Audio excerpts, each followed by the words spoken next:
مگر عورت کے دل میں وہ بیج بو گیا توبہ کے. بولی میرے مالک ایک رات آیا تھا, ہاتھ تک نہیں لگایا مجھے, اور اتنا رویا ہے, اور میں تو کتنی گنہگار ہوں, کتنی راتیں میں نے برباد کی, کتنے گھر میں نے اجاڑ دیے, کتنے لوگوں کے ساتھ میں نے بدکاریاں کی, میرے جیسا کوئی گنہگار عورت بھی نہیں ہوگی. اور پھر کسی نے کہا جا حضرت موسیٰ تقریر کر رہے ہیں. اب وہ محفل میں تقریر کر رہے تھے, موسیٰ جا وہ بتائیں گے تجھے کیسے توبہ کرنی. اس نے اپنا نام کا اعلان کروایا کہ موسیٰ سے کہنا وہ آپ سے ملنا چاہتی ہے. جب بیچ مجمع میں اس کا نام لیا گیا, ایک عورت ہے اتنی حسن کی ملکہ ہے, جو بھی اسے دیکھتا ہے دیکھتا رہ جاتا ہے. عجیب اللہ نے اس کو حسن عطا کیا ہے بنی اسرائیل میں, اسے جو بھی دیکھتا ہے دیکھتا رہ جاتا ہے. کوئی وہ بگڑ گئی, کوئی ایسا مالدار نواب ایسا نہیں تھا جو اس کے دروازے پہ نہ گیا اور اس سے جا کر کے اس نے اس کے پاس پیسے خرچ نہیں کیے. اس نے اتنا بڑا گھر بنا لیا, بہترین محل. اب اس نے نیا طریقہ بنایا کہ دن میں لوگوں کو طے کرتی تھی اور پھر ان کو تاریخ بتاتی تھی فلاں دن آنا, اور یہ اس کا طریقہ تھا. اس نے اپنے آپ کو جو ہے نا وہ سجا سوار کے دن میں بیٹھتی تھی. اب ایک دن اسی گلی سے جہاں وہ سجی سویری بیٹھتی تھی, ایک اللہ کا نیک بندہ گزرا, مگر اس کی بھی آنکھیں جب دیکھی تو فتنہ تو اس کے دل میں بھی پیدا ہو گیا. حضرت سیدنا مجد الفسانی فرماتے ہیں زنا کی شروعات آنکھوں سے ہوتی ہے, آنکھیں دیکھتی ہیں, دل پسند کرتا ہے, اور شرمگاہ اس فعل بد کو کر جاتی ہے.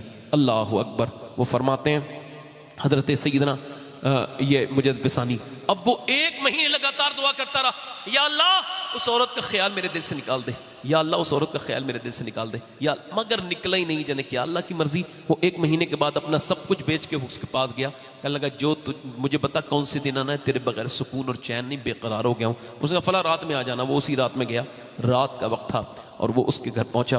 وہ عطر میں جو ہے نا معطر ہے, اور اس کا کمرہ بڑا خوبصورت ہے. وہ آگے گیا اور جا کر کے تھوڑی دیر اس نے بات چیت کی. پھر فزیکل ہونے والا تھا تو اس نے ہاتھ اس کے بڑھایا اور ٹچ کرنے والا تھا. جیسے ہی ٹچ کرنے والا تھا ویسے ہی ہاتھ کانپ گئے اور پیچھے ہاتھ کر لیا اور پسینے آ گئے. اے کیوں روتا ہے, روتا کیوں ہے, پسینے کیوں آنا ہے, میری طبیعت بگڑ رہی ہے, جا رہا ہوں.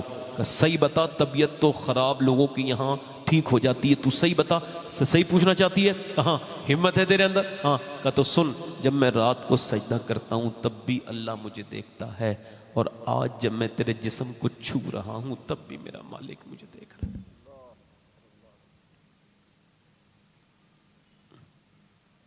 اور یہ کہہ کے بولا میں اتنا بے شرم نہیں. ایک حبشی صحابی حضور کے بارگاہ میں آئے, یا رسول اللہ میں نے بڑے گناہ کیے, اللہ مجھے معاف کر دے گا. کہا بالکل. اس نے توبہ کی. پھر حضور سے عرض کرنے لگا یا رسول اللہ ایک سوال یہ ہے, مجھے جواب دیجئے, جب میں گناہ کر رہا تھا تو کیا اللہ مجھے دیکھ رہا تھا؟ حضور نے فرمایا ہاں. تو وہ پیچھے کو گر گیا یہ کہتے ہوئے یا رسول اللہ, اور انتقال کر گیا کہ میں نے ہمت کیسے کر لی, اللہ دیکھ رہا تھا اور میں نے گناہ کر لیے. کہنے لگا اللہ مجھے دیکھ رہا ہے. یہ کہہ کے وہ روتا ہوا سسکتا ہوا باہر نکلا, مگر عورت کے دل میں وہ بیج بو گیا توبہ کے. بولی میرے مالک ایک رات آیا تھا, ہاتھ تک نہیں لگایا مجھے, اور اتنا رویا ہے, اور میں تو کتنی گنہگار ہوں, کتنی راتیں میں نے برباد کی, کتنے گھر میں نے اجاڑ دیے, کتنے لوگوں کے ساتھ میں نے بدکاریاں کی, میرے جیسا کوئی گنہگار عورت بھی نہیں ہوگی. اور پھر کسی نے کہا جا حضرت موسیٰ تقریر کر رہے ہیں. اب وہ محفل میں تقریر کر رہے تھے, موسیٰ جا وہ بتائیں گے تجھے کیسے توبہ کرنی. اس نے اپنا نام کا اعلان کروایا کہ موسیٰ سے کہنا وہ آپ سے ملنا چاہتی ہے. جب بیچ مجمع میں اس کا نام لیا گیا, اب وہ آدمی جو بیان نام لینے والا تھا بے وقوف تھا, ہلکے سے کہہ سکتا تھا, وہ میری طرح انسان تھا. اس نے کہا کہ آپ ایسا کریں کہ وہ عورت آپ سے ملنا چاہتی ہے. حضرت موسیٰ غصے میں آ گئے, میں اس سے کیوں ملوں, بھگاؤ اسے یہاں سے. وہ چلی گئی.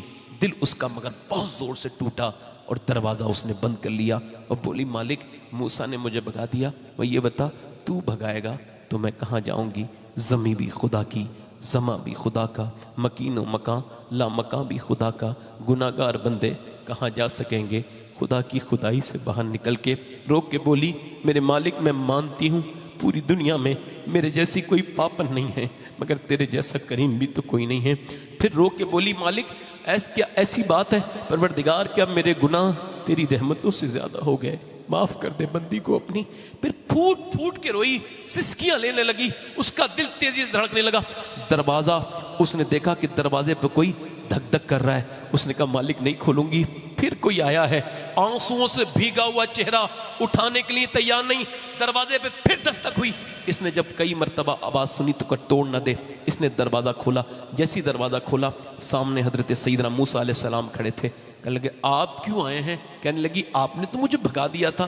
کہا مجھے کیا خبر تھی، ابھی اللہ نے جبرائیل کو بھیجا اور فرمایا جا موسیٰ میری بندی سے کہنا وہ جو چھپ چھپ کے رو رہی تھی نا، اس کے آنسو جو گر رہے تھے اس کے مالک نے قبول کر لیے ہیں، اللہ نے اسے معاف کر دیا ہے۔ کہنے لگی ایک بار میں اتنی بڑی پاپن ہوں، ابھی تو تھوڑی دیر ہی روئی ہوں، ایک بار میں معاف کر دیا۔ موسیٰ نے کہا ہاں، وہ فرماتا ہے میرا بندہ چاہے کتنے بھی گناہ کر لے، بس ایک بار سچے دل سے اتنا رو لے کہ اس کی آنکھ کا آنسو ڈھلک کے گال تک آ جائے، میں سارے گناہ معاف کر دوں گا، میں سارے گناہ معاف کر دوں گا۔